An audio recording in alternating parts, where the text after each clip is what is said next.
Living alone in the house I had shared with my late husband, I found solace in the routine of household chores that kept me grounded.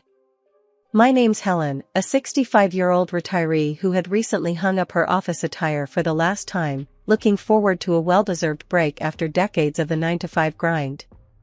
The house, a large, two-story building with rooms echoing memories of family gatherings, required constant upkeep, but I took pride in keeping every corner spotless and every garden plant thriving. My life, though quiet, was punctuated by visits from my 2 children. My eldest, a daughter named Anna, led a busy life with her husband, and they remained childless by choice, focusing on their careers. My youngest, David, however, had given me 3 wonderful grandchildren, aged between 5 and 12, who brought a whirlwind of energy into my tranquil existence whenever they visited.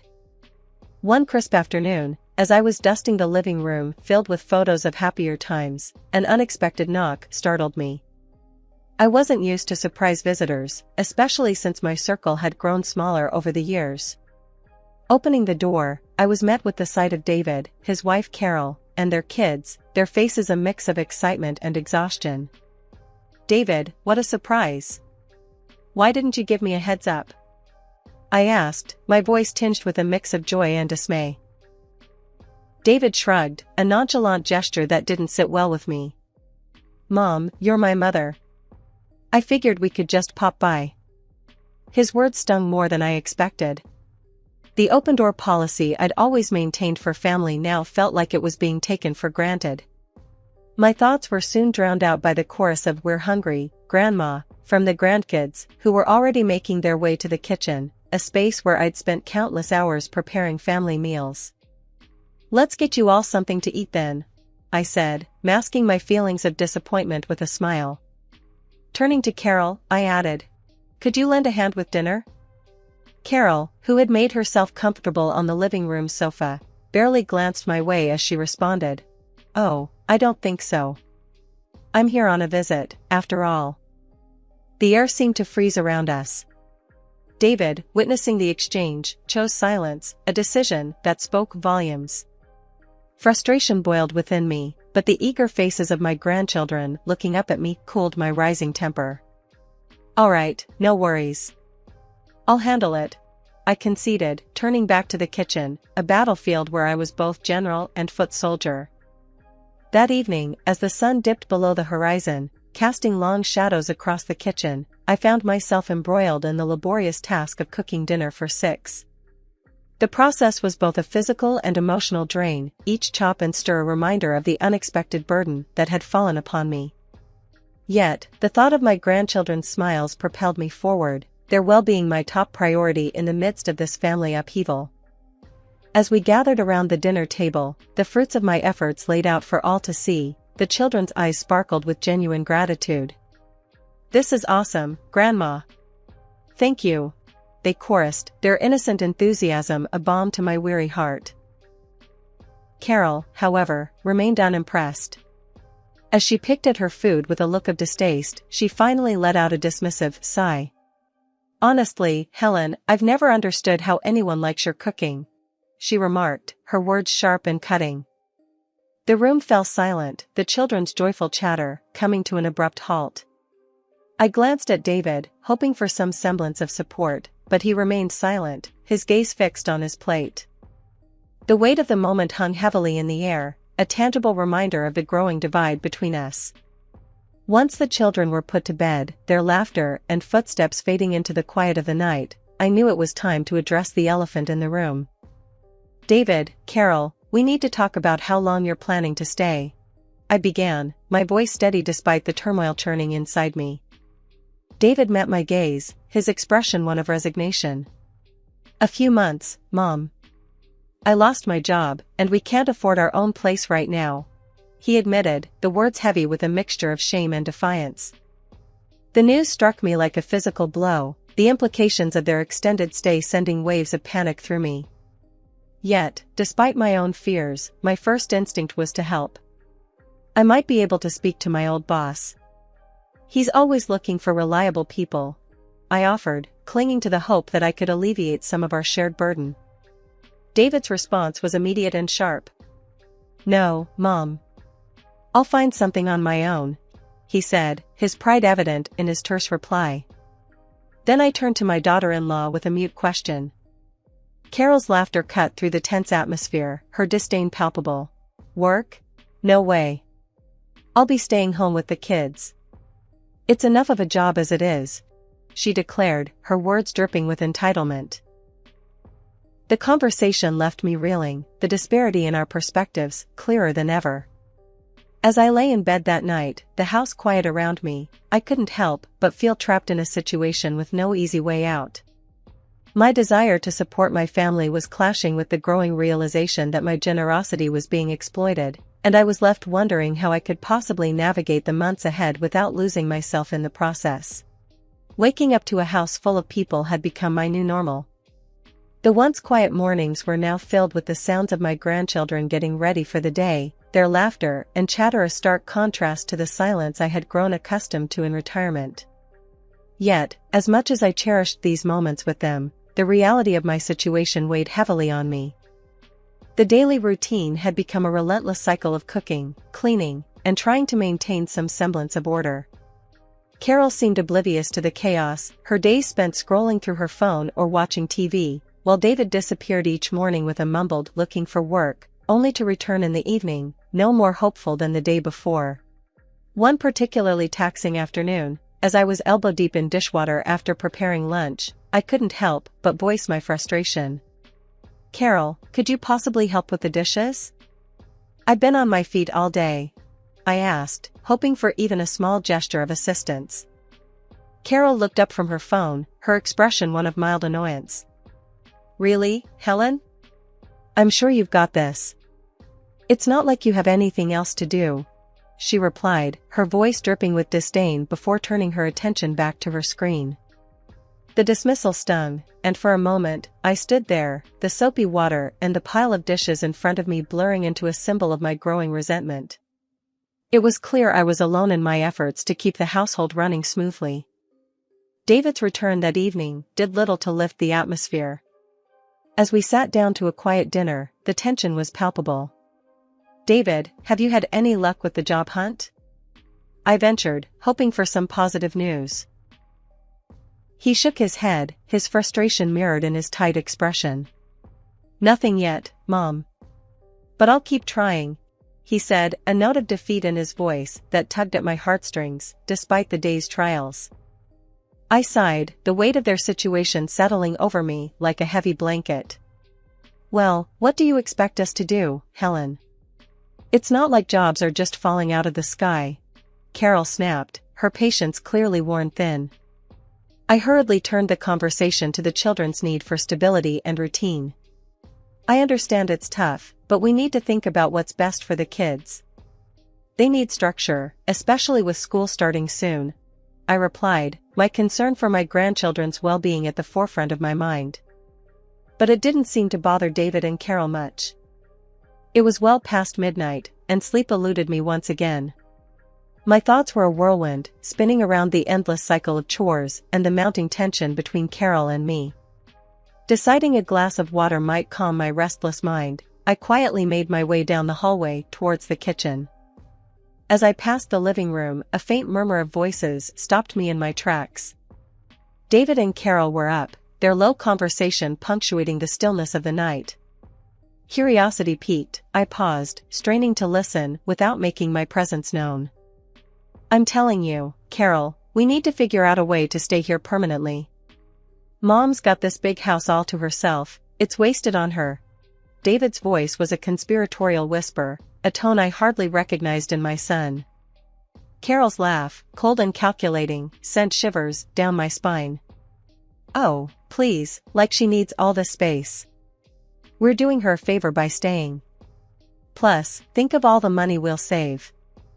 My heart pounded in my chest, their words slicing through me like a knife. The audacity of their plan, the blatant disregard for my feelings and my home, was staggering. "And the savings, Carol. Mom must have a decent stash tucked away. It's not like she's using it. We could really use that cash," David continued, his voice greedy, a stranger to the son I thought I knew. I couldn't believe what I was hearing. My son, plotting to take advantage of me, to lay claim to the home I had built with my late husband, and even eyeing my modest savings as if it were his due. Steeling myself, I stepped into the living room, flicking on the light. The look of shock on their faces was almost satisfying, but the pain of their betrayal was too deep. "What on earth are you two thinking?" I demanded, my voice steady, despite the turmoil inside me. David and Carol scrambled to their feet, the guilt evident in their expressions. "Mom, it's not what it sounds like. We were just—" David began, but I cut him off. "No, I heard enough. Planning to take over my home, eyeing my savings like vultures. Is this why you really came here?" My words were laced with disbelief and hurt. Carol, ever defiant, tried to justify their conversation. "Helen, you're overreacting. We're family. We should be helping each other out. You have this big house, and we're struggling. What's so wrong about thinking of the future?" "The future? By plotting behind my back? By considering my hard-earned savings as your bailout?" I retorted, the anger rising in me. "I welcomed you into my home, cooked, cleaned, and you repay me with this betrayal?" David looked away, unable to meet my gaze. "Mom, we're just trying to figure things out. We didn't mean to." "To what? Get caught?" I finished for him, the disappointment heavy in my voice. The conversation spiraled into a heated exchange, with accusations and denials flying back and forth. But the truth was clear: my son and his wife saw my home, my life's work, not as a sanctuary, but as a resource to be exploited.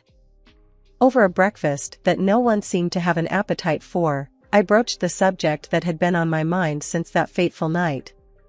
"David, Carol, we need to talk about your plans," I started, my voice more steady than I felt. David looked up, weary but wary. "What about them, Mom?" he asked, a hint of defensiveness in his tone. "It's clear to me that staying here isn't working for any of us. It's straining our relationship, and frankly, I can't keep living like this," I said, laying my cards on the table. Carol snorted, her disdain barely concealed. "So, what? You're kicking us out?" I sighed, the weight of the decision heavy on my heart. "I'm offering a solution. I'm willing to give you a sum of money, $5,000. It should be enough for you to rent a place for a couple of months and give David a chance to find a job," I proposed, my voice firm. David's eyes widened in surprise, and for a moment, he seemed to consider my offer seriously. "Mom, that's a lot of money." "Are you sure?" he asked, a glimmer of the sun I knew peeking through his recent attitude. "Yes, I'm sure. It's for the best. I want you to have a fresh start, but not at the cost of our family's bond," I replied, hoping my words would get through to him. Carol, however, laughed mockingly. "Babysitting money, how generous," she sneered, her words dripping with sarcasm. I ignored Carol's jab, focusing on David. "Think of it as a stepping stone. I know you're capable of turning things around. This is just to help you get on your feet," I encouraged, trying to instill a sense of hope and independence in him. David nodded slowly, his expression softening. "All right, Mom. We'll take the offer. It's more than fair, and I appreciate it," he conceded, a rare moment of humility in his recent behavior. Carol seemed about to protest, but held her tongue, perhaps realizing that this was their best option under the circumstances. The day they left for the airport, the house felt eerily quiet. I busied myself with cleaning, trying to erase the traces of their stay, but the silence was a stark reminder of the void their absence left. It was only 3 hours later, when my phone rang with a call from my eldest granddaughter, Diana, that the silence was broken. "Grandma, Mom and Dad left us at the airport and flew to Hawaii. They said to call you."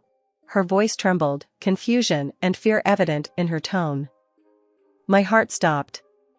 The desperation of the solution I had offered had turned into a nightmare I hadn't anticipated.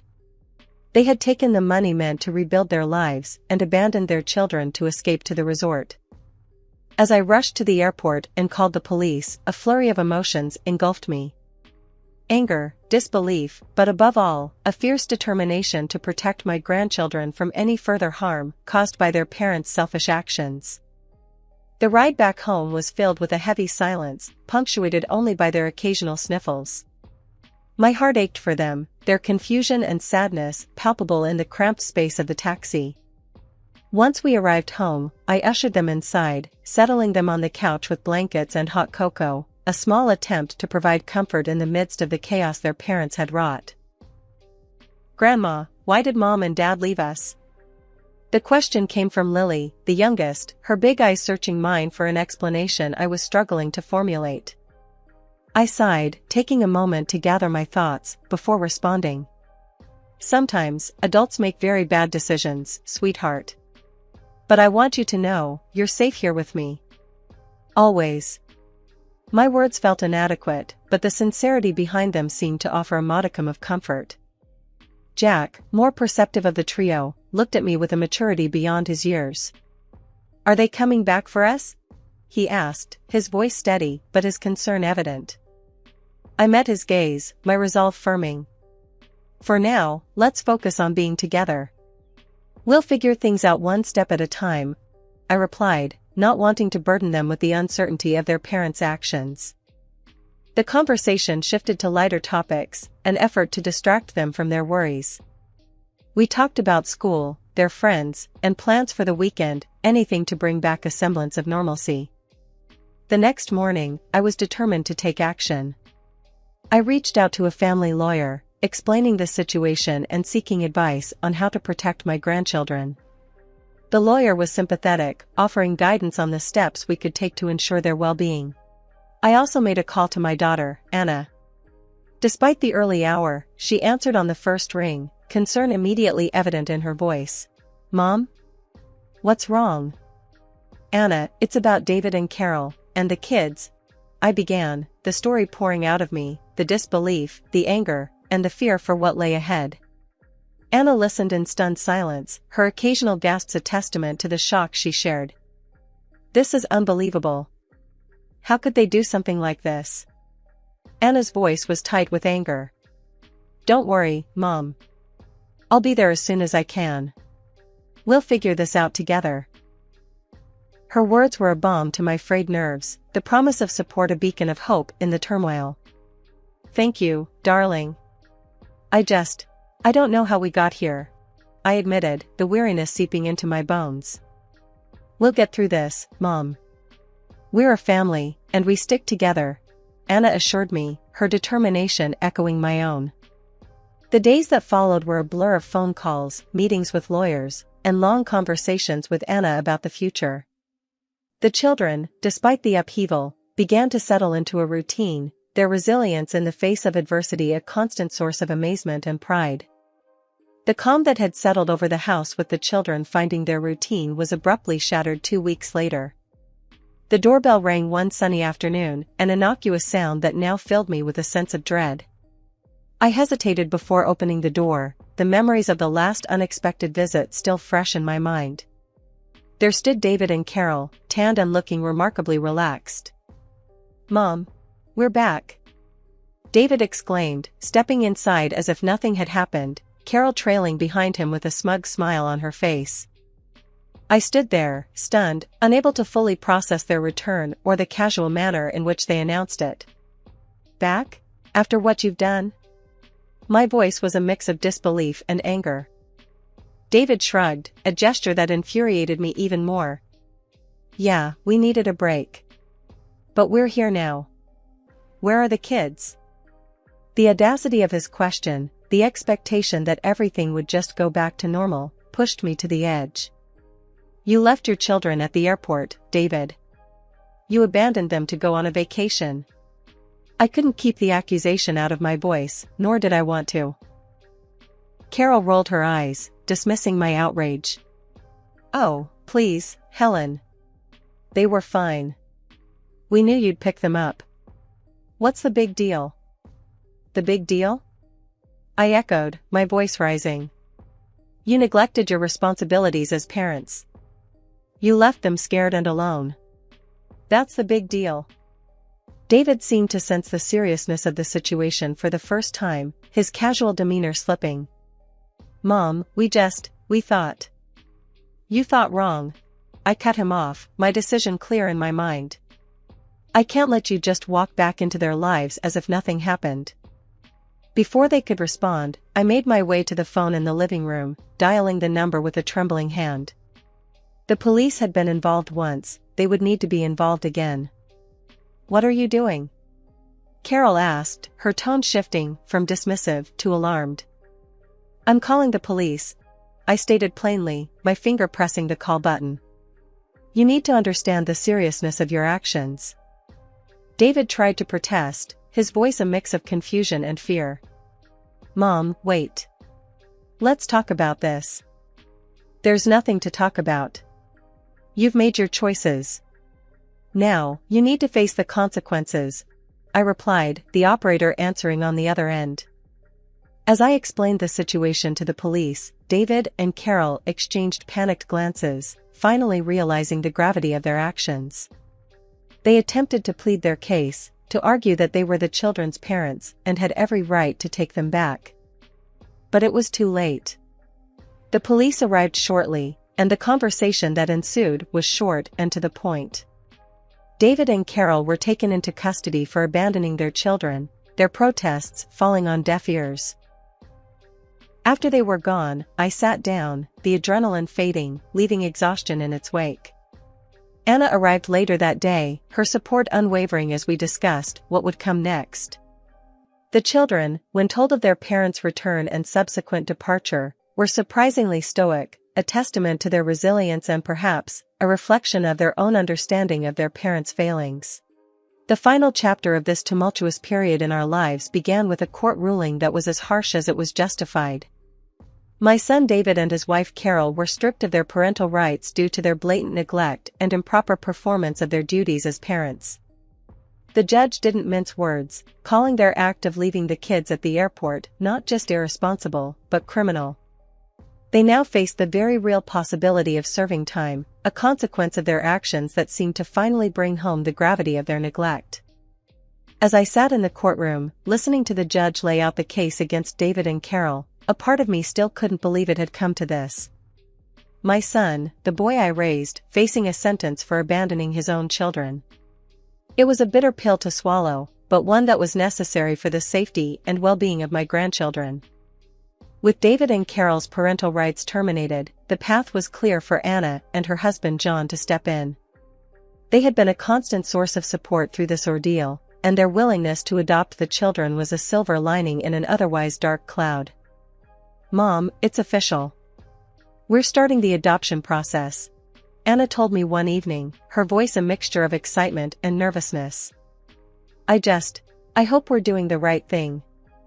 "You are," I assured her, my heart full of gratitude for her and John's generosity. "You're giving those kids a chance at a stable, loving home. That's more than David and Carol ever did." Anna nodded, her determination clear. "We're going to make sure they never feel abandoned again. They're going to be part of our family, officially." The children, for their part, were slowly adjusting to the idea. The promise of a permanent home with Anna and John brought smiles to their faces, smiles that had been too rare in recent months. "Does this mean Aunt Anna and Uncle John are going to be our new mom and dad?" Lily asked one day, her innocence shining through the complexity of our situation. "Yes, darling," I replied, hugging her close. "And I'll still be your grandma, always here for you." The day the adoption was finalized felt like a new beginning. We celebrated as a family, a unit strengthened by the trials we'd faced and overcome together. The joy in the children's eyes as they hugged Anna and John, now their official parents, was a balm to my soul. Sitting in my quiet living room later that night, I reflected on the journey we'd all undertaken. It had been fraught with heartache and challenges, but it had also brought us closer together. The children were safe and loved, their futures bright with possibility. And while the pain of David and Carol's betrayal lingered, the knowledge that justice had been served and that the kids were in good hands allowed me to look forward with hope.